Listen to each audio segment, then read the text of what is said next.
Muy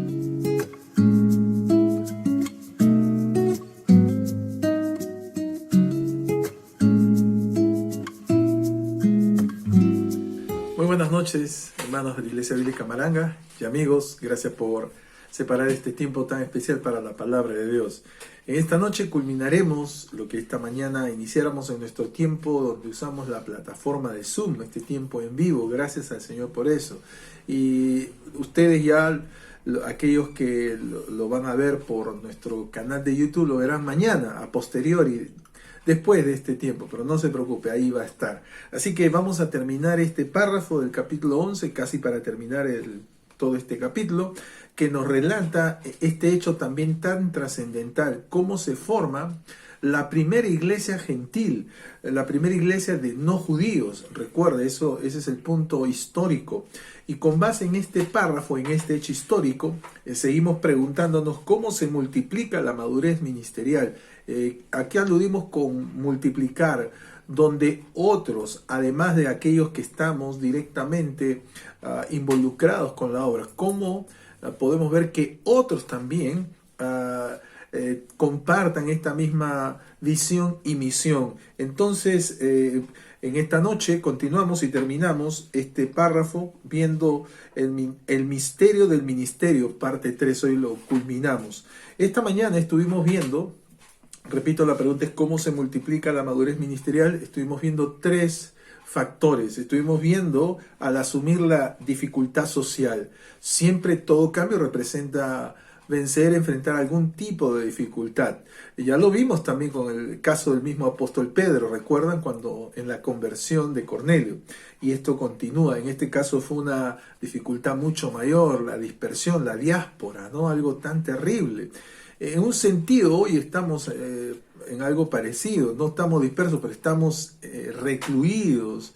Estamos en cuarentena, en aislamiento, etcétera, algo parecido. En segundo lugar, vimos que al aprovechar la oportunidad testimonial, y entonces en medio de esas circunstancias, también algunos no solo aprovecharon hablar a aquellos con los cuales tenían ya una afinidad anterior o ya dada, sino a aquellos que podían alcanzar a otros. Y tercero, vimos que indudablemente no cabe otra sino el apelar, el aspirar a la fidelidad espiritual. Esto es la misma mano del Señor. Si Dios no obra, si Dios no está con su mano, esto es un antropomorfismo, una manera, una metáfora de decir la bendición de Dios, ¿de qué vale? No son nuestros métodos, no son nuestras supuestas habilidades, es Dios al fin, porque ¿quién puede convencer y convertir los corazones? Solo Dios. En esta noche, para culminar, veremos los últimos 2 aspectos, cómo se multiplica la madurez ministerial. Y eso, repito, es lo que a pesar de las circunstancias debemos continuar haciendo. No, las circunstancias no cambian, los desafíos tampoco. ¿Cómo alcanzamos a más personas? Pero en primer lugar eso implica cuando nosotros, aquellos que ya le conocemos, necesitamos entender ese compromiso propio de una relación responsable. También esto hemos hablado. Entonces, para un mejor cumplimiento, necesitamos seguir también aprendiendo. Vamos a orar y continuamos con estos 2 últimos aspectos. Señor, te agradecemos por tu palabra. Gracias por que tu palabra se mantiene vigente. Tenemos esa oportunidad privilegiada hoy en esta circunstancia tan diferente, nueva, inusitada, y sin embargo ver cómo tu palabra ya lo anticipaba. Y Señor, que ahora nosotros podamos también estar a la altura de estos desafíos, que podamos seguir creciendo en nuestro compromiso ministerial. Gracias por cada creyente, cada pastor, cada iglesia, cada misionero que en medio de estas circunstancias así se está esforzando por continuar cumpliendo la gran comisión. Señor, sabemos que esto humanamente es imposible, a menos que sea hecho a la manera de Dios, como decía un misionero. Gracias por este tiempo, bendícenos, que sea tu Espíritu Santo quien nos hable usando tu palabra. En el nombre de Jesús. Amén. Estamos ya listos entonces para continuar. Veamos entonces el cuarto y penúltimo aspecto. ¿Cómo se multiplica la madurez ministerial? Cuarto, aplicando o al aplicar la idoneidad cultural. Versículos 22 al 24. Y dice allí en primer lugar el versículo 22, vamos a ir versículo por versículo. Llegó la noticia de estas cosas, es decir, de cómo se produjo la conversión de más y nuevos gentiles. Llegó la noticia de estas cosas a oídos de la iglesia que estaba en Jerusalén. Note, Jerusalén recuerda la iglesia donde, que se formó allí en Pentecostés de puros judíos. Y entonces, ¿qué hicieron? Enviaron a Bernabé que fuese hasta Antioquía.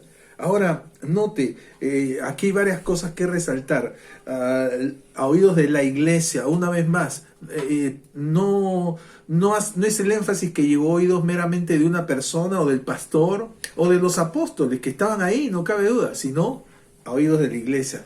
Hay que recordar, la obra sigue siendo la responsabilidad privilegiada de la iglesia, es el instrumento de Dios en este tiempo.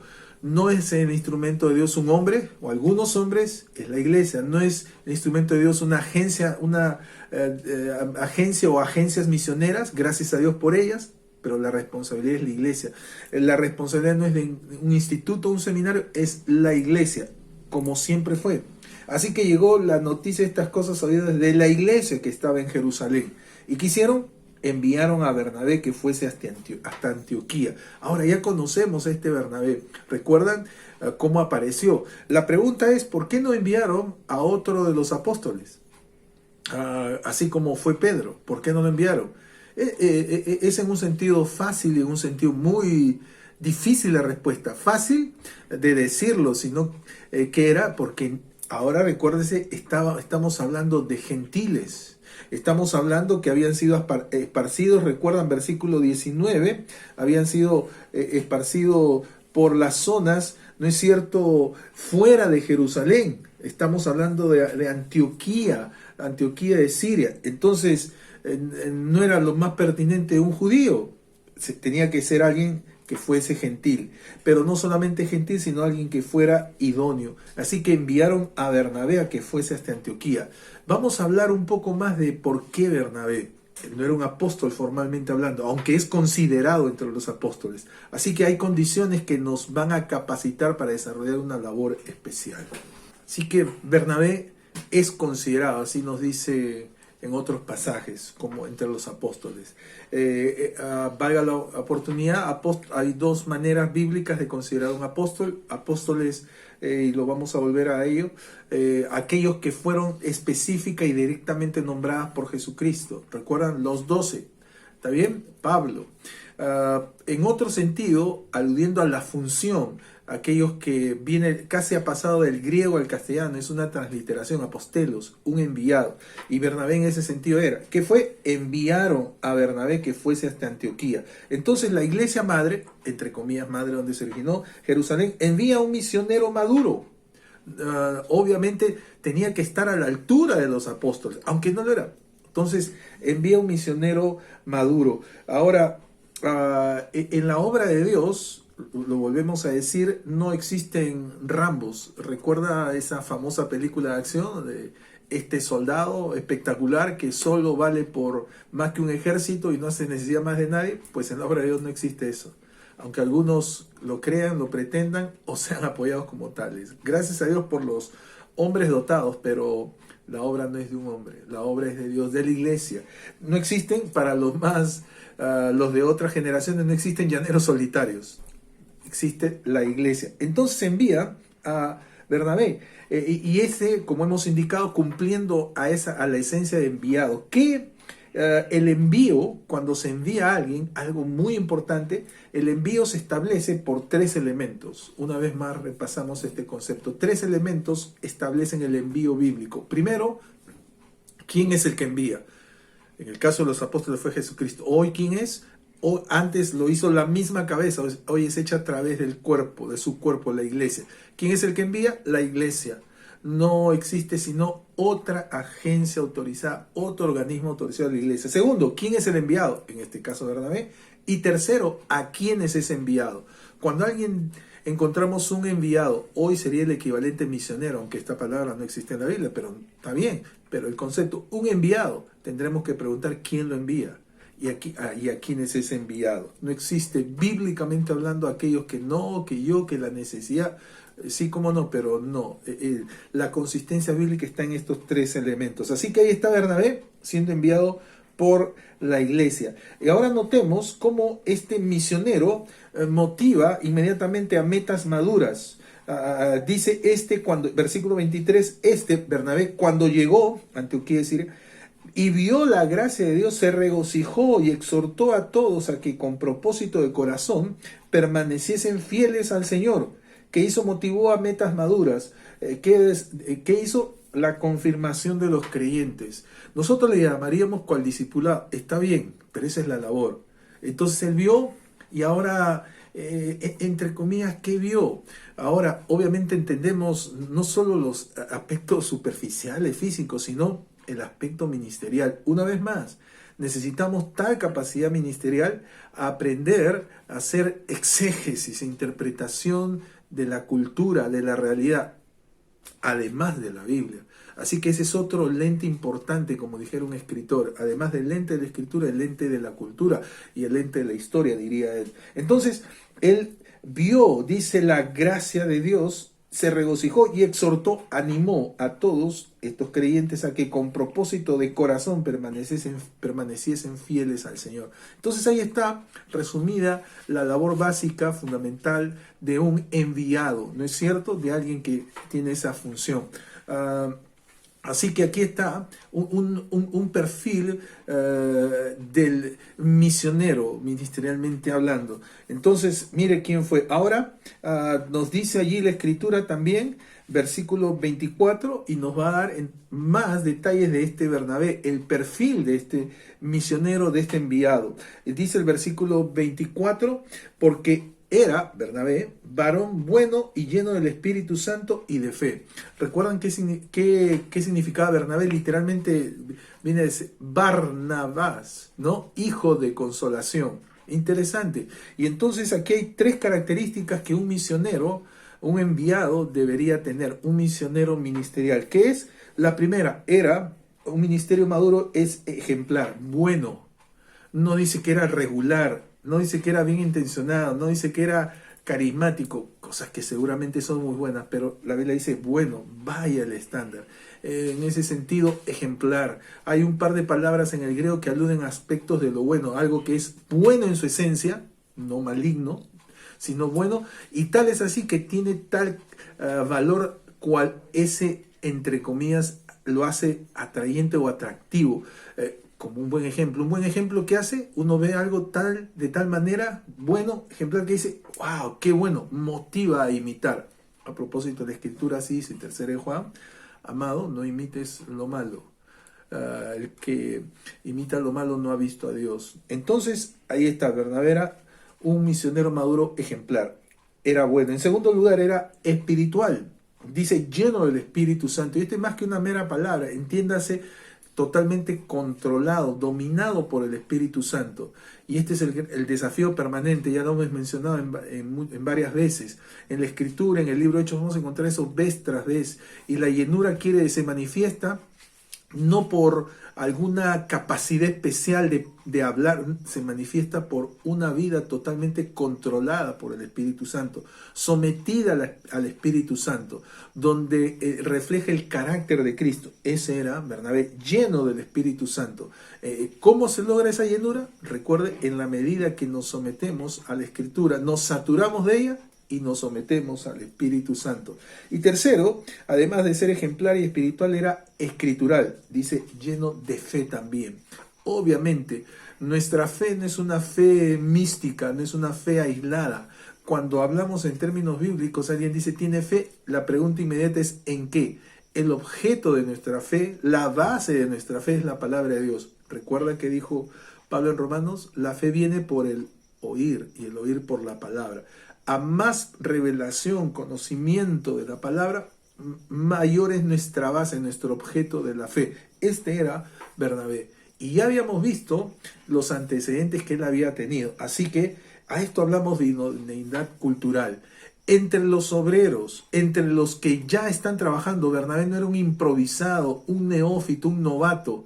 Él no era un experimento, por el contrario, un hombre experimentado. Entre los que ya están obrando, hay que seleccionar, más que solo una elección, seleccionar, como lo que hace un entrenador al establecer el equipo que va a representar a su país en el deporte que fuere. Selecciona. Igual, aquellos que tengan esta idoneidad. Había que llegar a los gentiles, entonces era necesario un enviado de la misma naturaleza. Entonces, la idoneidad cultural, a eso nos referimos dentro del contexto ministerial. Qué bueno por la iglesia de Jerusalén. Habían entendido su propia realidad, humanas limitaciones, y cómo entre ellos mismos ahora habían desarrollado a alguien que era más idóneo a la cultura, a la nueva etnia. Entonces envían a Bernabé y vemos que este misionero maduro tenía estas características, y este ministerio maduro logró hacer posible materializar la multiplicación de miembros. Versículo 24. Vuelvo a leer todo el 24, porque era Bernabé varón bueno y lleno del Espíritu Santo y de fe, y una gran multitud fue agregada al Señor. El resultado fue eso. No fue la labor de él, sino, recuerden, él era parte del equipo. Dios es todopoderoso. Dios sin nosotros sigue siendo Dios. Nosotros sin Dios no somos nada, pero Dios ha decidido usarnos. Y cuando tenemos esa disposición, ¿recuerdan? Bueno, lleno del Espíritu Santo y de fe, ¿qué va a hacer Dios? Lo que para nosotros es imposible. Convencer, convertir, salvar a las personas. Y una gran multitud fue agregada al Señor. Así que vea usted cómo se produce la multiplicación de la madurez espiritual. Entonces estamos viendo cómo debemos ser sensibles y aplicar la idoneidad cultural entre los miembros, entiéndase obreros, de aquellos que ya están trabajando en nuestro ámbito, en nuestra iglesia, en nuestra congregación. Cada uno va a tener una idoneidad especial, para lo cual de manera natural, entrenada también al mismo tiempo, va a ser más capaz. ¿Qué tenemos que hacer? Usarles en ese sentido. Hoy, dadas estas condiciones, hay condiciones que se van a hacer mucho más evidentes, ¿no? Aquellos que, por ejemplo, de alguna manera podamos ser capaces, ¿no es cierto?, de movernos en estos medios. Ahora, pero no malentienda que para eso se requiere la tecnología. Lo que quiero decir es el nuevo ámbito tan solamente, el nuevo escenario. Por último, además de aplicar cómo se multiplica la madurez ministerial, aplicando la idoneidad cultural. Por último, apuntalando la afinidad ministerial. Dice el versículo 25, después, recuerda, él ha llegado, se ha producido la bendición después fue Bernabé a Tarso, en el lugar, para buscar a Saulo, y hallándole le trajo a Antioquía. ¿Notó? Una vez más de estos aspectos tan especiales. ¿Qué hizo él? Él era el mejor de los de Jerusalén, quien podía trabajar entre los nuevos gentiles. Y él, al ver la realidad, se gozó y les confirmó. ¿Y qué hizo? Él inmediatamente apuntaló el equipo ministerial, ¿no? Fue a Tarso y buscó a Saulo, porque él le conocía muy bien. Él le había, hoy diríamos, discipulado. Él había hecho lo mismo que estaba haciendo aquí. Y él era ahora alguien que compartía esas afinidades y esas idoneidades. Recuerda que era Saulo, no solo era judío de la tribu de Benjamín, sino era gentil de Tarso. Y hallándole le trajo a Antioquía. Así que el equipo misionero se extendió con un elemento entrenado con Saulo. Saulo no era un nuevo, no era un neófito, ¿recuerda? Él va a hablar de esto en detalle en Gálatas. Como además de los detalles del libro de Hechos, a pesar que él era uno de los rabinos más famosos y populares de su época, un rabino, ¿sí? Y conoció al Señor, y no fue algo automático. Y él estuvo, nos va a apuntar la escritura, 3 años en lugar, y luego pasarían tranquilamente más de 10 años para que él fuera, como vamos a ver más adelante, comisionado formalmente a lo que hoy llamamos misiones. Aquí es una nueva etapa de su trabajo, de su experiencia, de su entrenamiento misionero. Ahora es parte de un equipo. A propósito, en ningún lugar nadie, menos en la milicia, alguien es general de la noche a la mañana. tiene que ser un soldado. Nadie pasa a ser jefe sin haber aprendido a ser un subalterno. Solo suele ocurrir a veces en situaciones muy humanas e irregulares, lamentablemente. Aquí estamos viendo cómo después de ya ser conocido, ahora Saulo es parte de un equipo. Está bajo el liderazgo de Bernabé. Bernabé lo ha entrenado, discipulado y ahora lo está presidiendo en el equipo ministerial. Así que no era un improvisado. No confundamos experiencia con experimento. En la obra no estamos para hacer experimentos. Sí, como no, desarrollar la experiencia, pero no el experimento. Y esta es la manera. Para terminar, vemos 3 efectos que produjo esta afinidad ministerial. Primero, todas en el versículo 26, que dice allí, y se congregaron allí todo un año con la iglesia. ¿Qué es esto? Hubo interacción en comunidad y continuidad. Se congregaron allí todo un año con la iglesia. Interacción, el congregar. Hoy hemos visto que la interacción va a estar dada por la conectividad, la conexión, el contactarse. Es el mismo principio. Y dice allí todo un año, tiempo. Se desarrolla a través del tiempo. Y que con la iglesia en conjunto. Entonces aquí está cuál fue el trabajo que desarrollaron, la interacción en comunidad y continuidad. Hoy tenemos ese desafío, la misma interacción en comunidad, antes que solamente con uno, que es, ¿cómo no? Eso es parte, ese discipulado, pero hablamos ahí con la iglesia. Qué interesante, ¿no es cierto? Ese es el desarrollo de la interacción en comunidad y continuidad. Segundo, instrucción en conjunto. Y enseñaron a mucha gente. Y enseñaron, además, ¿no es cierto? Estar congregados, enseñaron a mucha gente. Mismos principios de la iglesia naciente, instrucción en conjunto. Y por último, la identificación con Cristo. Y a los discípulos se les llamó cristianos por primera vez en Antioquía. ¡Wow! Note la progresión. A los discípulos. Recuerda, ese fue el nombre con que siempre fueron conocidos. Ahora se les llama cristianos. Justamente, ¿dónde? Allí, donde ahora está trabajando Bernabé, donde ha traído a Saulo. Le voy diciendo, Antioquía se convertiría en el centro ministerial. No fue Jerusalén, no fue la iglesia multitudinaria, la mega iglesia, no fue así. Fue esta iglesia de Antioquía, que vamos a ver algunos otros detalles en las siguientes semanas, en los siguientes estudios. Así que ahora se han congregado y se le llamó cristianos por primera vez. Cristianos, estamos frente a un hecho histórico importante. Y vamos a recordar aquí algunas cosas que van a parecer hasta sorprendentes, pero no son tales, estuvieron ahí. A los discípulos, por el testimonio, por la vida que desarrollaron en Antioquía, se les llamó cristianos. ¿Qué es esta palabra cristianos? La palabra cristianos literalmente es Cristos pequeños, pequeños Cristos. Ahora, aquí no es un cumplido.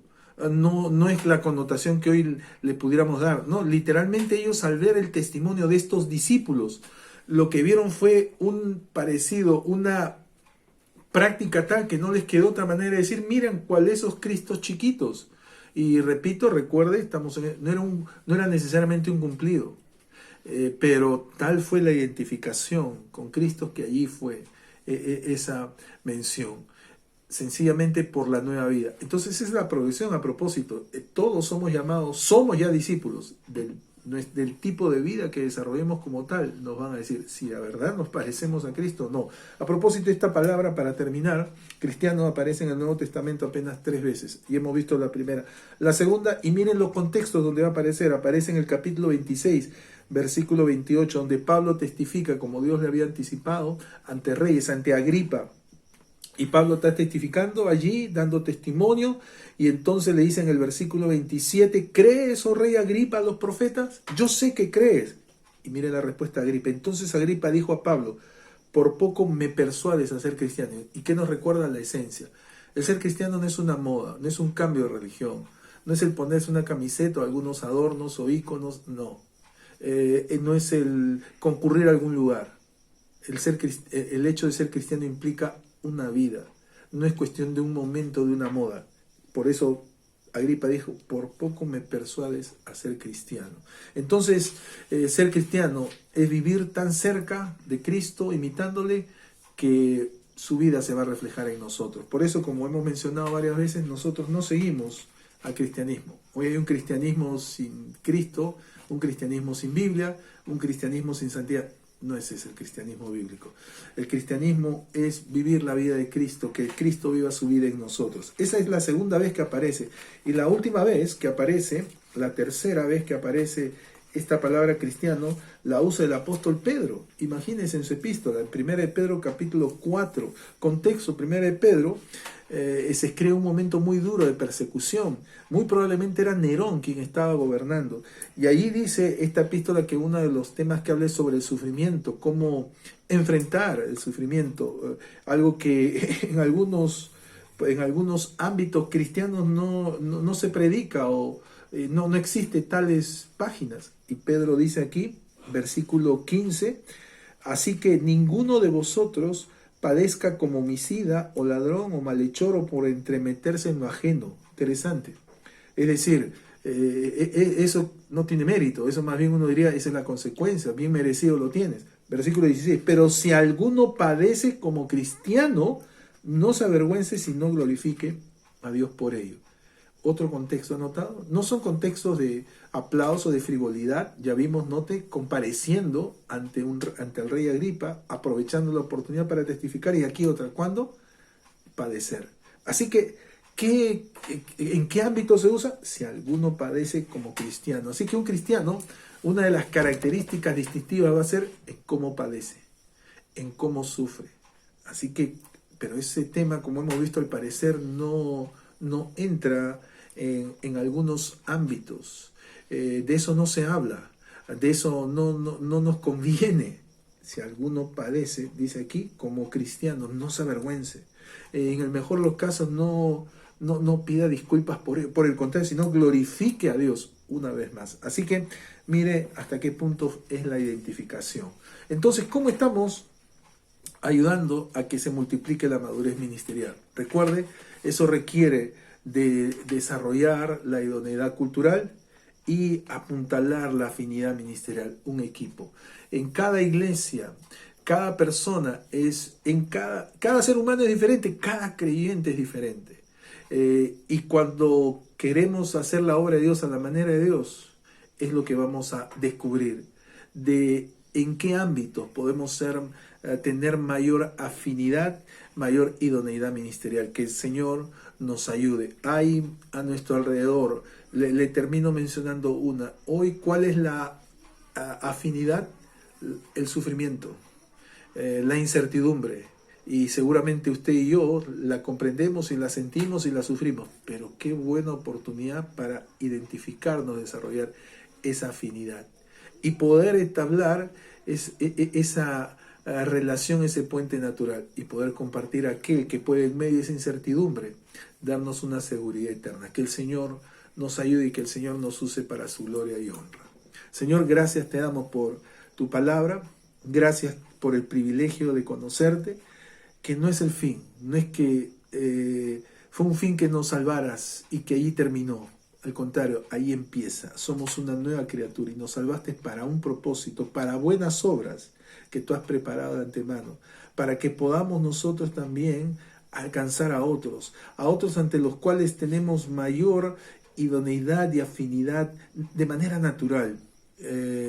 Nuestras familias, nuestros amigos, nuestros compañeros, conocidos, aquellos que nos desempeñamos laboralmente, hay tantos ámbitos. Pero Señor, que podamos en todos ellos reflejar a Cristo, que la gente pueda, si ve algo bueno, ver a Cristo en nosotros. Gracias por este privilegio y que tú sigas engrandeciendo tu obra para tu gloria y honra. En el nombre de Jesús. Amén. Gracias por estar ahí y una vez más le invitamos a que nos siga. Ahí está en nuestro canal de YouTube desde ya podemos decir meses, ¿no? Desde que empezó ello. Hay varias decenas de estudios, esa es la ventaja, así que síganos en nuestro canal de YouTube y en nuestra cuenta de Facebook. Y si tuviera alguna pregunta, por favor, ahí hay seguramente algunos medios cómo hacerla y cómo contactarse. Intentaremos poder responderle. Así que, una vez más, síganos a través de nuestras redes, nuestro canal de YouTube y nuestra cuenta de Facebook. Que el Señor les bendiga. Hasta la próxima.